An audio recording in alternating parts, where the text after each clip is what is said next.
Hey guys, real life episode 1. Today productive day எல்லாம் இல்ல, ஆனா மெமரபிள் டே டெஃபினெட்லி. நேத்து வர நான் ஊர்ல இருந்தேன். ஆனா இன்னைக்கு காலையில கோயம்புத்தூருக்கு திரும்ப வந்துட்டேன். மெயின் பிளான் என்னன்னு கேட்டீங்கன்னா காலேஜ் போய் லேப் அட்டென்ட் பண்ணணும். ஆனா காலேஜ் போனதுக்கு அப்புறமா அன்எக்ஸ்பெக்டடா ஒரு டிரைவ் அனௌன்ஸ் பண்ணிட்டாங்க.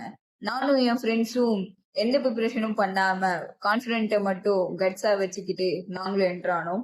ரிசல்ட் என்னன்னு கேட்டீங்கன்னா ஃபர்ஸ்ட் ரவுண்ட்லயே செலக்ட் ஆகல. ஆனா ஹானஸ்ட்லி சொல்லணும்னா அந்த எக்ஸ்பீரியன்ஸ் ஒர்த்து தான். ஏன்னா ஃபர்ஸ்ட் டைம் ஒரு ரியல் பிளேஸ்மெண்ட் டிரைவ் எப்படி நடந்தது, என்ன மாதிரி கொஸ்டின்ஸ் கேட்டாங்கன்னு தெரிஞ்சுக்க முடிஞ்சு. அதுக்கப்புறம் ஹாஸ்டல் ஃப்ரெண்ட்ஸோட ரொம்ப நாளைக்கு அப்புறம் டைம் ஸ்பெண்ட் பண்ணேன். சின்ன சின்ன அட்வென்ச்சர், அன்எக்ஸ்பெக்டட் மூமெண்ட்ஸ், நல்ல மெமரிஸ். டே முடிவுல பெரிய ப்ரொடக்டிவ் ஒர்க் எதுவும் பண்ணல. ஆனா ஒரு விஷயம் ரியலைஸ் பண்ண, ஒவ்வொரு நாளும் அச்சீவ்மெண்ட் இருக்க வேண்டிய அவசியம் இல்லை.